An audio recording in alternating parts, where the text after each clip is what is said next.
यह जीवन यदि मिला है, अगर जीवन में मुक्ति मिल जाए तो जीवन सफल है, मनुष्य का जीवन सार्थक हो जाएगा। अब सवाल है मुक्ति किनको कहते हैं? सीधे अर्थों में मैं कह रहा हूँ, जीव और पीव का जब मिलन हो जाता है तो जीव को मुक्ति मिल जाती है, सभी दुखों झंझटों से छुट्टी मिल जाती है।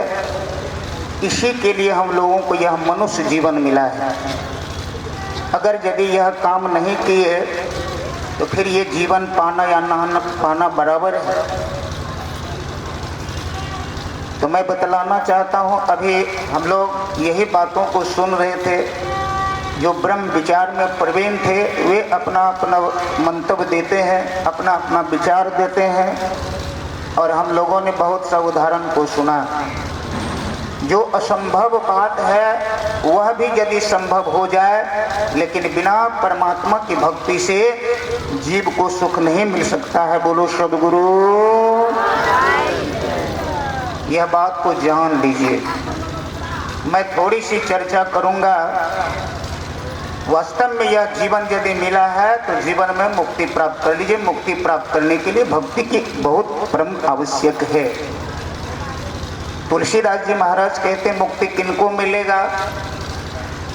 तो तुलसीदास जी महाराज एक चौपाई में लिखा, धर्म ते वीरति, योग ते ज्ञान, ज्ञान मोक्ष प्रद वेद बखाना।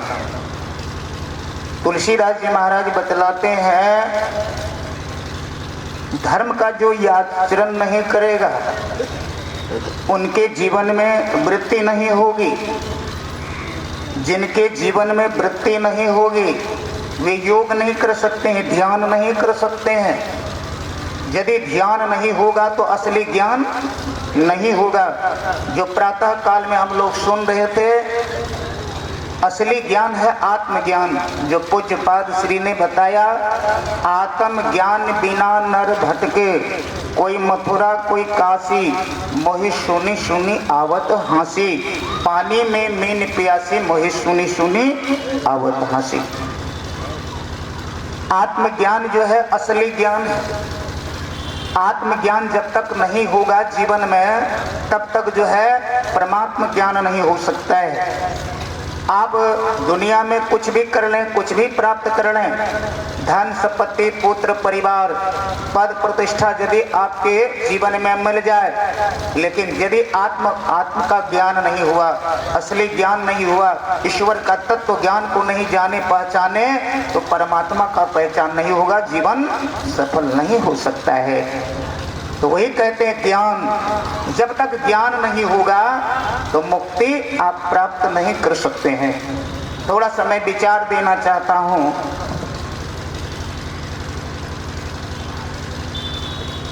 अभी है समय, हमको समय का बड़ा डर लगता है, क्योंकि दल बहादुर जी महाराज बराबर कहा करते थे, जितना समय मिले उससे पहले ही छोड़ देने में भलाई है। सबका प्रतिष्ठा है, मान है, मर्यादा है। इसीलिए समय से मुझे बड़ा डर लगता है कि 1 मिनट कम हो जाए, 2 मिनट कम हो जाए, अधिक नहीं सुइया जाए। दल बहादुर जी महाराज वो जब समय दिया जाता था तो बार बार घड़ी देखते कि समय आगे ना निकल जाए। तो मैं सुनाना चाहता हूँ, धर्म ते वृत्ति, धर्म का आचरण करने वाले को ही वृत्ति होगी। धर्म किनको कहते हैं? मोटा मोटी परिभाषा में हम लोग जानते हैं, जहां दया तहां धर्म है। दया का नाम धर्म है, लेकिन शास्त्र के ऋषि लोग कहते हैं धर्मात्मा उनको कहते हैं जो 4 चरणों का पालन करते हैं। धर्म का 4 चरण है।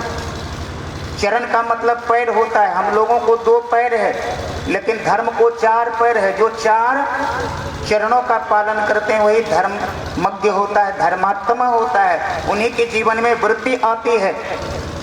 तो मैं थोड़ा सा बता देना चाहता हूँ, हम लोगों को 2 पैर है, एक पैर अगर कट जाए तो दौड़ सकेंगे कि नहीं?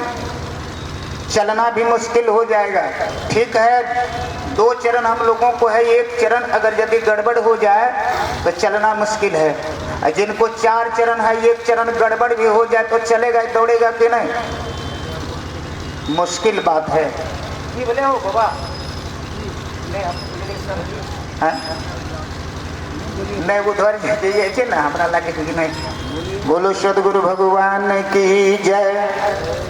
सुना देता हूँ 4 चरण धर्म का क्या है। सत्य, अहिंसा, तप कहिए या योग कहिए, है ना। इसके बाद दान, ये 4 चरण। एक बात आप लोग बताइए, जो झूठ बोलता है उनको धर्मात्मा आप कह सकते हैं? उनको तो धर्मात्मा नहीं कहेंगे। इसके बाद है अहिंसा, जो मार काट करता है, खाता पीता है, उनको आप धर्मात्मा कह सकते हैं? नहीं कह सकते हैं। जो ध्यान नहीं करता है, योग नहीं करता है, तप नहीं करता है, बोलिए उनको धर्मात्मा आप कह सकते हैं? अब कंजूस